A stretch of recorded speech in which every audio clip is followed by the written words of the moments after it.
Mon père m'a dit d'aller m'asseoir ailleurs lors de son dîner de départ à la retraite parce que cette table était réservée à la famille proche. Quand ils ont essayé de me coller une addition de 6 000 €, je me suis levé et je les ai laissés pourrir dans leur propre bazar. Salut Reddit. J'ai toujours été celui à part dans ma famille. Mon frère a suivi la voie classique, les études supérieures, une belle carrière en compta.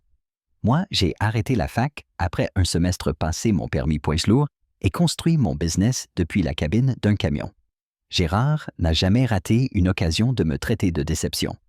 Le mois dernier, ils m'ont invité au dîner de départ à la retraite de Gérard à la brasserie du parc, un steakhouse hors de prix. Je me suis dit qu'ils voulaient peut-être vraiment ma présence pour une fois. Non, pas du tout. Accrochez-vous. Moi, c'est Mathieu, 36 ans, et ça fait presque 15 ans que je roule. J'ai commencé comme chauffeur salarié à dormir dans les relais routiers, à zapper toutes les fêtes de famille. À l'époque, je gagnais à peine 38 000 € par an, avec des dispatchers qui nous traitaient comme des pièces jetables. Ma première cabine de camion sentait 30 ans de clopes et de fast-food. Mais j'avais un plan. J'ai économisé chaque centime vécu comme un moine dans un studio à 600 € par mois, mur en parpaing douche minuscule pour mes 1,8 m, et j'ai fini par m'acheter mon propre camion d'occasion. Un Peterbilt 389 avec 1 à 2 millions de kilomètres au compteur que j'ai retapé moi-même, puis un autre. Aujourd'hui, j'ai une petite flotte de 8 camions, 12 chauffeurs, 3 employés au bureau et je dégage environ 380 000 € de bénéfices annuels après frais, carburant, maintenance et salaires. Pas mal pour un soi-disant raté. Mon entreprise, ce n'est pas venu en un jour. J'ai passé 5 ans à conduire pour les autres avant d'amasser l'apport de 45 000 € pour mon premier camion. J'ai suivi des cours du soir en gestion à la fac du soir. Ma famille n'a jamais remarqué. J'ai étudié les trajets les plus rentables, me suis spécialisé dans le réfrigéré mieux payé et j'ai bâti une réputation de ponctualité. J'ai fini par décrocher des contrats avec des distributeurs régionaux qui ne voulaient ne pas s'embêter avec la gestion de flotte. Mon meilleur pote Malik l'avait vu venir dès le début. Quand tout le monde se moquait de ma phase routier, il était le seul à comprendre. Ils comprennent rien au business, ils croient que la réussite, c'est juste un diplôme au mur, disait-il. Malik tient un garage en ville discret comme un marteau-piqueur, et c'est pour ça qu'on est restés soudés depuis le lycée. On jouait tous les deux en ligne offensive au foot américain. Lui, garde droit. Moi, tacle droit. On protégeait notre quarterback, comme notre vie en dépendait. On a gardé cette mentalité après l'école. Il y a 2 ans, j'ai adopté Rex, un berger allemand de la SPA. Un abruti l'avait abandonné en partant à l'étranger. Depuis, il me suit partout. Siège passager du F350, nuit au bureau tout. Meilleure décision de ma vie. Quand on a une famille comme la mienne, avoir un être loyal, ça change tout. Rex est devenu la mascotte de la boîte. Mes chauffeurs lui apportent des friandises, les secrétaires le gâtent, les clients me demandent de ses nouvelles. Il a plus de compétences sociales que moi, honnêtement. Et il sent les gens, Rex. S'il ne t'aime pas, il y a une raison. Pendant ce temps, mon frère Laurent, 39 ans, a suivi le parcours parfait diplôme d'expert comptable marié à Sophie, 2 enfants, un garçon, une fille, 8 et 6 ans. Le rêve français. Laurent gagne dans les 90 000 € dans une société du centre-ville. En banlieue, crédit immobilier à 2 800 € par mois. BMW série 5 en leasing, qui n'arrive pas à payer 40 000 € de dette de carte de crédit qu'il ne mentionne jamais. Gérard le prend pour un surhomme. À chaque Noël, Laurent fait le show sur leurs dernières vacances ou ses nouveaux clubs de golf. Mais j'ai vu ses relevés de cartes oubliés sur la table chez lui que des paiements minimum. Le gars se noie sous les dettes, mais sauve les apparences, comme si sa vie en dépendait. Mes parents, c'est autre chose. Gérard, 63 ans, a bossé toute sa vie comme cadre moyen dans une usine à se plaindre qu'on ne l'a jamais promu. Sa phrase fétiche « J'aurais été directeur s'il n'y avait pas eu la politique interne ». Bien sûr, rien à voir avec son boulot moyen et sa manie de prendre le mérite des autres. Monique, 61 ans, bossait à mi-temps dans un cabinet médical, passant son temps à potiner sur les patients et à juger les gens selon leur santé. Les deux ont le syndrome « boomer », persuadés d'avoir plus galéré que tout le monde, alors qu'ils ont eu la vie plus facile que n'importe quelle génération. Gérard adore raconter comment il a payé ses études avec des jobs d'été.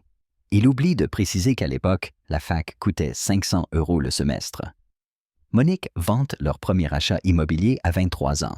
Mais le prix, c'était 3 fois leur salaire annuel, pas 8 à 10 fois comme aujourd'hui. Avec les années, nos rapports n'ont fait qu'empirer. Chaque visite rare, Gérard sortait une petite phrase sur mon « choix de carrière ». J'ai vu un semi-remorque se retourner sur la 7 hier. Voilà ce qui arrive quand on donne le permis à n'importe qui. Ou alors, il parlait de la promo de Laurent, puis me demandait si je n'avais pas pensé à reprendre mes études. Ce qu'ils ignoraient ou faisaient semblant, c'est que pendant que Laurent vivait à crédit dans sa belle maison, moi, je bâtissais quelque chose de solide. Ma flotte fait 1,8 million d'euros de chiffre d'affaires. J'ai des contrats avec 3 gros distributeurs, un parc locatif de 4 biens qui rapporte 5 700 € de revenus passifs par mois et un portefeuille d'investissement à 7 chiffres. Sophie, ma belle-sœur, était au courant. Parfois, elle laissait filtrer des indices sur leur galère d'argent quand Laurent n'était pas là. Laurent a dû faire une avance de trésorerie pour le stage de baseball de Timothée, où on pense à refaire un rachat de crédit.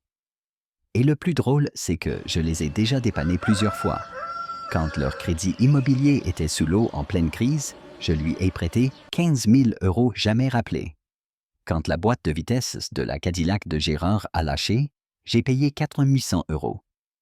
Quand Monique a eu besoin de soins dentaires non couverts, j'ai réglé 3 200 €. Quand le fils de Laurent a dû avoir une opération et qu'il restait 5 000 € non remboursés, c'est encore moi qui ai avancé. Mais bizarrement, ces moments-là disparaissent quand il faut respecter ce que j'ai construit. C'est comme ça les familles, disait Malik devant un match. Ils prennent ton aide, mais te traitent toujours comme une merde. C'est la spéciale Durand. Maman, il avait raison. J'ai aussi une demi-sœur Léa, 27 ans, issue d'une aventure de Gérard à l'époque. Monique l'a acceptée, mais l'a toujours traitée comme une étrangère. Léa et moi, on s'entend super bien. Elle est tatoueuse, elle n'a jamais adhéré à la mentalité familiale. C'est la seule avec qui je parle régulièrement. Depuis 4 ans, je ne vois plus les autres. À Noël, j'envoie des cadeaux pour les enfants, mais je ne viens pas au dîner. Léa est venue me voir sur la route 1 ou 2 fois. C'est tout. J'étais trop occupé à bâtir mon empire pour gérer leurs histoires. Mon médecin m'a même dit que ma tension avait chuté de 15 points depuis que j'ai coupé les ponts. Et puis le mois dernier, j'ai reçu l'appel. Gérard prenait sa retraite. Dîner familial à la brasserie du parc, soi-disant le meilleur resto de la ville. Monique a appelé, puis Laurent, puis encore Monique. Léa m'a envoyé un texto. Ils sont louches avec ce dîner, je sens un truc pas net. J'aurais dû l'écouter. Mais comme un idiot, j'ai cru que peut-être, juste peut-être, ils voulaient vraiment enterrer la hache de guerre. Après 15 ans de leur mépris, j'espérais encore qu'ils me voient enfin autrement qu'un raté. J'arrive à la brasserie du parc dans mon F350 Platinum 7 3L diesel 1 050 N me met de couple plateau sur mesure derrière pour transporter des pièces. 84 000 € payés cash sans crédit. Rex, à côté de moi, qui me regardait avec son air de « Je sais ce qui va arriver ». Je lui ai dit de rester fenêtre entr'ouverte. Il serait bien pour 2 heures. Le voiturier a regardé la bête hésitant entre respect et incompréhension sur le type en bleu de travail. Je lui ai demandé de la garer là où je pouvais la voir. Elle a une alarme très sensible. J'ai menti. La vérité, c'est que je voulais la garder à l'œil. J'ai l'habitude des regards, toute ma vie on m'a pris pour un plouc. On ne soupçonne pas que je gère une boîte de logistique complexe plusieurs millions d'euros et que je gagne en 1 mois ce que certains font en 1 an. Leur ignorance n'est pas mon problème. Dedans, je les ai vus autour d'une grande table au centre. Gérard faisait le show sur sa carrière, Laurent à côté opinant du chef comme une mascotte de tableau de bord. Monique de l'autre côté sourire faux, réservé aux grandes occasions. Sophie avait l'air mal à l'aise, rivée à son portable. Les enfants n'étaient pas là sûrement chez une babysitter. Léa pas encore arrivée. Il y avait aussi un couple que je ne connaissais pas, Pascal et Isabelle, soi-disant patrons de Gérard. Parfait un public. Gérard m'a vu pas un geste, juste un « Ah, le fils prodigue revient. Je croyais que t'étais trop occupé avec tes camions. » Direct la condescendance. J'aurais dû partir là. Je vais pour m'asseoir à côté de Sophie, mais Laurent me coupe vite. En fait, Mathieu, c'est pour Léa là. Prends une chaise d'une autre table. Ici, c'est pour la famille proche et les invités d'honneur de Gérard. Là-dedans, je le regarde, je pige le message. Je ne suis pas de la famille proche, Monique embraye avec une excuse bidon sur le plan de table. Tout le monde me met genre test. Laurent a ce petit sourire suffisant qu'il a depuis gamin. J'ai pris une chaise d'une table vide et me suis calé dans le coin du mur. Le serveur a eu l'air perplexe, mais n'a rien dit. Juste un verre d'eau, merci, j'ai lancé. Là, je commence à capter l'ambiance. Gérard et Laurent se jettent des regards. Monique parle d'épargne retraite. Pascal et Isabelle savourent le repas gratos à 1000 lieues de l'attention. Quand Léa est arrivée, elle a tout de suite capté la mise en scène, m'a fait un clin d'œil en me serrant dans ses bras. C'est un piège, a-t-elle soufflé. Tu vas voir la suite. J'ai répondu à voix basse. Elle a pris sa place qu'on n'avait même pas réellement réservée, encore un signe. On commande. Gérard commence fort Tomahawk Rebay à 165 €. Laurent et Monique suivent dans la surenchère. Sophie a l'air au bord des larmes quand Laurent ajoute queue de homard et beurre à la truffe. Elle articule silencieusement. On ne peut pas se le permettre. Pascal et Isabelle prennent le surf and turf. Monique insiste pour les entrées. J'ai vite fait le calcul, on en était déjà à plus de 2000 €.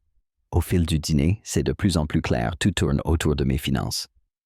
Les camions, ça doit coûter une blinde en gasoil, non, lance Laurent. Tu payes combien 2,20 le litre? À peu près. Je mens sans préciser mes contrats négociés et mes cartes flottent à remise. Léa intervient. Mathieu s'en sort mieux que vous croyez. Mais Monique coupe direct. Oh, je suis sûre qu'il va bien, même si ça doit être dur en appartement minuscule.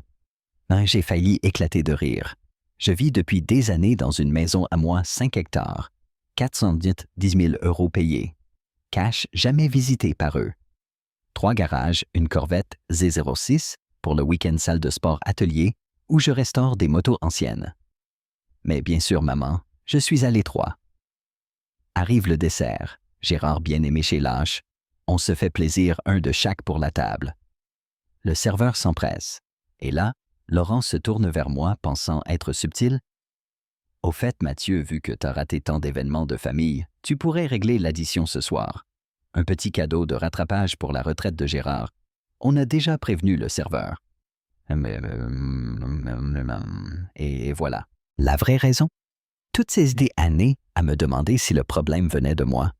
Maintenant, c'est clair, je ne suis pas de la famille, juste un portefeuille. Après 3 heures et des litres de vin, le serveur revient avec la fameuse pochette noire. Sans hésiter, il la pose devant moi. Quand vous voudrez, monsieur, sourit-il. Silence total. Même Pascal et Isabelle sentent que ça cloche. Gérard me fixe un sourcil levé.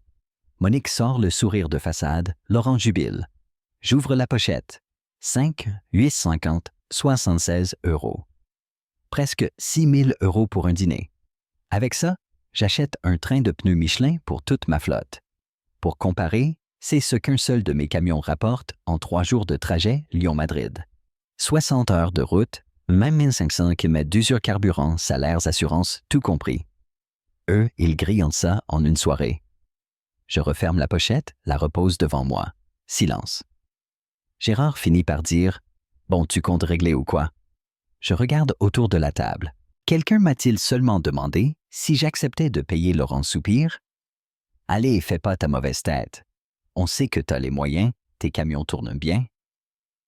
Donc parce que j'ai de l'argent gagné à la sueur de mon front pendant 15 ans, je dois payer l'addition de 6 000 € que je n'ai jamais acceptée? Monique se penche. Mathieu, c'est la retraite de ton père, ne fais pas de scandale.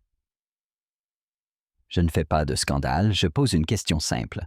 À quel moment j'ai dit que je payais ce soir? Gérard rougit. C'est ridicule paille et qu'on rentre. Je reprends la pochette, réfléchis, puis la pose devant lui. Non. Un mot, un choc. Gérard bouche bée. Comment? J'ai dit non, je ne paierai pas. Laurent s'insurge. Tu n'es pas sérieux, c'était prévu comme ça. Prévu sans m'en parler. Vous supposez, comme toujours? Pascal tente. On pourrait régler notre part. Non, non, coupe Gérard. Ce n'est pas là vous, mon fils exagère. Je m'enfonce dans la chaise, je n'exagère pas. Je pose une limite. Limite que j'aurais dû poser depuis longtemps. Léa étouffe un rire.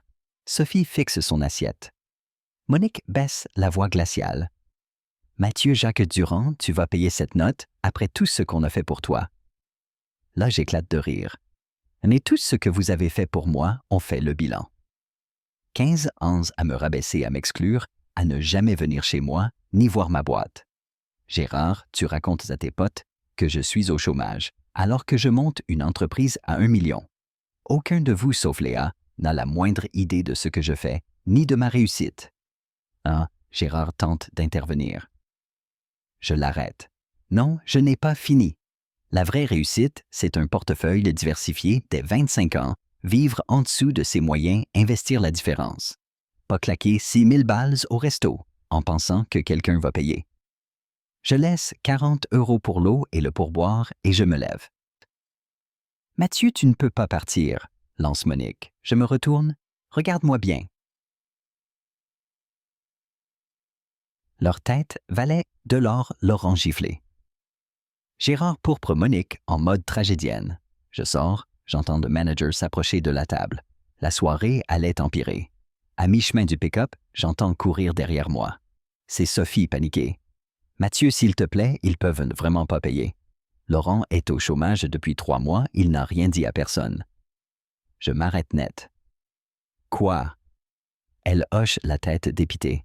Les cartes sont saturées, on n'arrive plus à payer la maison. Tes parents non plus, la retraite de Gérard n'est pas celle qu'ils croyaient. Et donc la solution, c'était de me piéger avec une addition à 6 000 €. Ce n'était pas mon idée, c'est Laurent et Gérard. Ils pensaient que tu n'oserais pas refuser devant Pascal. Pourquoi Laurent ne m'a pas demandé de l'aide franchement? La fierté. Et Gérard l'a convaincu que ça marcherait. J'ai failli avoir de la peine, mais je me suis souvenu des années de mépris. Laurent racontait à la famille que mon business était un caprice même après mon premier million. Gérard présentait les enfants de Laurent comme ses petits-enfants, moi comme le Benjamin de la famille, comme si j'étais resté gamin. Dis à Laurent qu'il peut m'appeler demain. On parlera d'un prêt. Mais je ne reviens pas et je ne paierai pas ce dîner.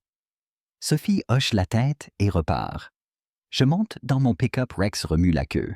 Je regarde par la vitre, la table s'engueule. Pascal et Isabelle, sortant leurs cartes, le serveur et le manager s'agitent. Je démarre mon portable, explose de messages, je l'éteins et roule un moment plus léger que jamais. Rouler, ça m'apaise. La route met tout en perspective. C'est pour ça que j'aime ce métier, même quand c'était mal payé, même avec les horaires. Ça laisse le temps de réfléchir. Et ce soir-là, je me suis demandé pourquoi j'attendais encore autre chose d'eux. Ils m'avaient déjà tant de fois montré qui ils étaient. Il était temps de les croire. Le lendemain, je rallume le téléphone, 17 appels, 30 textos. Surtout la famille, mais un de Pascal, le fameux boss. Mathieu, c'est Pascal Dubois d'hier soir? J'ai eu ton numéro par le serveur. Il faut qu'on parle. Il y a plus à savoir sur la retraite de ton père. Intrigué, je rappelle. Mathieu, merci de rappeler. Je dois t'éclairer, je ne suis pas le patron de ton père, je suis son conseiller financier. Quoi? Hier soir, ce n'était pas comme il le disait. Il a raconté que c'était un dîner pour fêter votre partenariat professionnel, que tu allais le prendre comme consultant dans ta société. J'étouffe. C'est du pipeau, il n'a jamais mis les pieds chez moi. Je m'en doutais, soupire Pascal. Je ne parle jamais de mes clients, mais vu ce qui s'est passé, tu dois savoir, ce n'était pas un départ à la retraite. Il a été viré il y a 3 mois pour détournement de fonds. On lui a proposé soit les poursuites, soit la démission sans indemnité. Je tombe des nues. Et le dîner, Gérard et Laurent ont raconté à tout le monde que tu étais riche, que tu voulais inviter pour fêter un nouveau projet. On ignorait qu'ils attendaient que tu paies jusqu'au malaise. Génial. Ils ont même menti à Pascal pour m'attirer et me piéger. Pascal ajoute « Ce n'est pas tout. Gérard prend de mauvaises décisions financières depuis des années. Il est fauché, la maison est hypothéquée, le plan retraite vit des dettes énormes. Il fait semblant d'aller bien, mais c'est faux. » Je remercie Pascal, puis j'appelle Léa. Tu savais que Gérard s'est fait virer? Non, je croyais qu'il prenait sa retraite. Elle est sciée. Ça explique pourquoi ils vendent tout sur Facebook. Même quoi comme truc. Les bijoux de Monique, la tondeuse, autoportaient les clubs de golf de Gérard. Je pensais qu'il vidait la maison. Plus je creuse, pire c'est. Laurent a été viré pour bidouillage de notes de frais. Gérard a cramé son épargne. Monique raconte à tout le monde que j'ai promis de m'occuper d'eux à la retraite, du pipeau. Ils vivent au-dessus de leurs moyens depuis des années, pensant que je finirais par les sauver. Le dîner, c'était juste leur première tentative de taper la banque Mathieu. J'appelle Malik dans le jardin en lançant la balle à Rex. Je lui raconte tout. Il explose. Tu te rends compte 15 ans qu'ils te crachent dessus et maintenant ils veulent que tu rachètes leur connerie classique famille Durand.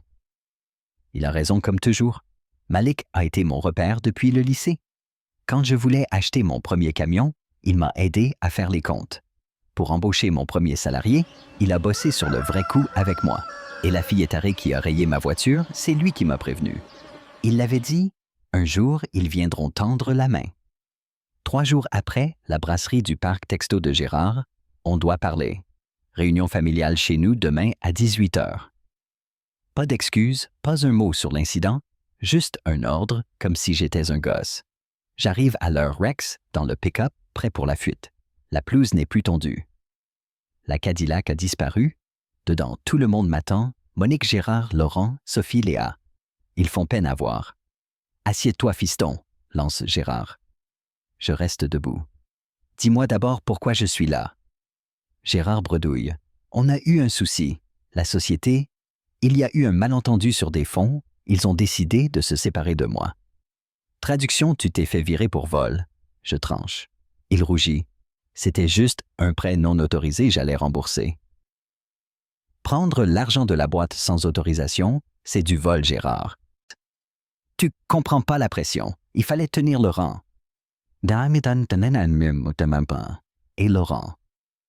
Il admet tête basse, comptabilité créative. Ils n'ont pas apprécié ma méthode. Donc fraude, je conclus. Il ne nie même pas. Et maintenant, je demande, sachant déjà la réponse. Monique saute sur l'occasion. On pensait qu'en famille, on pouvait s'aider juste le temps de se retourner. Le dîner, c'était un test, avoue Gérard. On voulait voir si tu allais assurer. Je rigole. Test raté apparemment. Ce n'est pas drôle, Mathieu, s'énerve Monique. On va perdre la maison. Laurent va peut-être devoir venir vivre ici avec sa famille. On a besoin d'aide. Je les fixe. Récapitulons. Toute ma vie adulte, vous m'avez méprisé, exclu, traité comme un moins que rien. Maintenant que vous avez tout planté, vous attendez que je répare vos erreurs. Tu t'en sors bien, dit Gérard. Tes camions valent de l'argent. Oui, j'ai monté tout ça malgré vous, pas grâce à vous. Léa intervient. Mathieu, ils m'ont demandé de te parler aussi. J'ai dit que c'était dingue, ils n'ont rien voulu entendre. Je lui réponds, c'est pas ta faute, Léa. Puis aux autres, voilà ce que je propose, je ne vous donnerai pas d'argent pour entretenir le train de vie que vous croyez mériter. Par contre, j'offre un boulot à Laurent.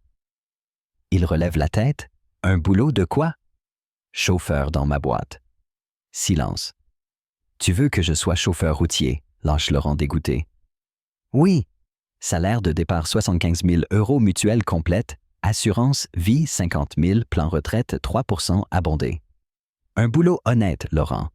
Le genre que tu as toujours méprisé. Je le vois calculer, ce n'est pas ces 90 000 d'avant, mais mieux que rien. Sauf que bosser pour le petit frère dans le métier qu'il a toujours rabaissé, Gérard explose rouge. C'est ta façon d'aider humilier ton frère. Non, c'est ma façon de lui apprendre l'humilité. Ce qui manque à cette famille. Monique pleurait. Après tout ce qu'on a fait pour toi. Deuxième fois que tu dis ça. J'attends toujours la liste de vos bienfaits, à part me faire sentir comme une merde toute ma vie. Personne ne répond. Je sors de ma poche une feuille pliée. Au fait, j'ai réglé l'addition de la brasserie du parc. Il s'illumine, je poursuis. Mais je l'ai déclaré comme prêt, chez l'avocat de ma société. Je tends le papier à Gérard. Remboursement 6 000 € plus 8% d'intérêt sur 24 mois. Mensuellement, où Laurent travaille à raison de 250 € par paiement. Gérard tremble en lisant. C'est une blague. C'est un vrai contrat. L'avocat a déjà déposé les papiers. Tu plaisantes? Pas du tout. Vous vouliez mon argent, vous l'aurez, mais pas gratis. Et pas en magouillant. Sophie pâlit. Laurent fulmine. Gérard devient violet. Monique se lève tragique. Je n'aurais jamais cru élever un fils aussi froid. Non, t'as élevé un fils qui a appris à se débrouiller seul. Un fils qui a compris la vraie valeur du travail, pas les combines. Je pars puis je me retourne. Laurent, l'offre tient. Si t'as le crâne, appelle-moi. Et si on ne paye pas? Crie Gérard. Alors je prends de la maison, c'est l'article 3. Je bluffe. Ce n'est pas vrai, mais voir sa tête valait le coup. Dehors, Léa me rejoint. Tu as été dur? Sourit-elle. Mais il l'avait cherché. Complètement. Tu crois que Laurent acceptera?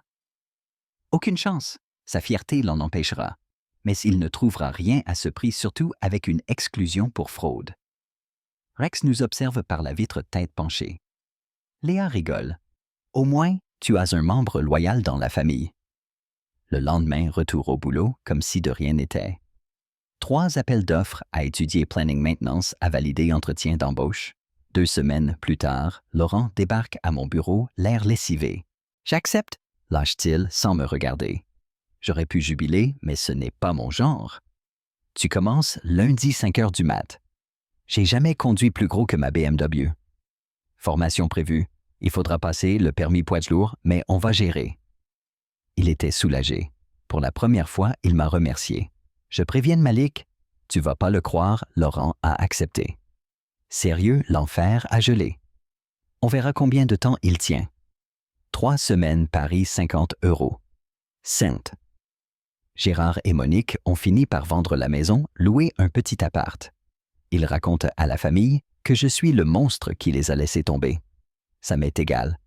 J'ai compris qu'on ne contrôle pas la vie des autres.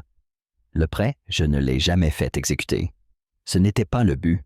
Le but, c'était de leur montrer qu'ils ne me manipuleraient plus. Laurent a tenu 3 mois comme chauffeur puis a démissionné. J'ai gagné mon pari avec Malik. Ces 3 mois l'ont changé. Il a acquis du respect pour mon métier. Il a retrouvé un poste de comptable, débutant payé moitié moins qu'avant.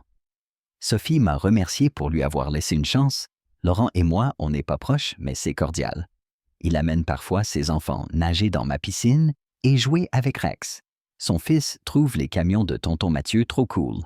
Peut-être qu'un jour je lui apprendrai à conduire. Léa a habité un temps dans ma maison d'amis, puis a ouvert son salon de tatouage à Lyon avec un prêt que j'ai cautionné. Elle cartonne Agenda, plein 3 mois à l'avance, réputé pour ses motifs mécaniques comme ceux sur mon bras. Elle a remboursé le prêt avec un an d'avance. Monique ne me parle plus. Gérard essaie parfois, surtout quand il a besoin d'un truc. Je les garde à distance. Moi, j'ai ajouté 2 camions à ma flotte, signé un contrat d'annuel avec une grande chaîne nationale, racheté un bien locatif qui va me rapporter 1 900 € de plus par mois. Les affaires marchent fort. Parfois, je me demande ce qui se serait passé si j'avais cédé ce soir-là à la brasserie du parc. Si j'avais payé accepter d'être le raté miraculeusement riche, ça n'aurait jamais fini. Une note en appelant une autre les mensualités, les cartes, les prêts jamais remboursés. Au lieu de ça, j'ai tenu bon poser mes limites, obligé tout le monde à affronter la réalité. Malik continue de me chambrer. Rex voyage toujours à mes côtés. Et je ne suis plus invité au repas de famille. Et c'est la meilleure chose qui me soit jamais arrivée.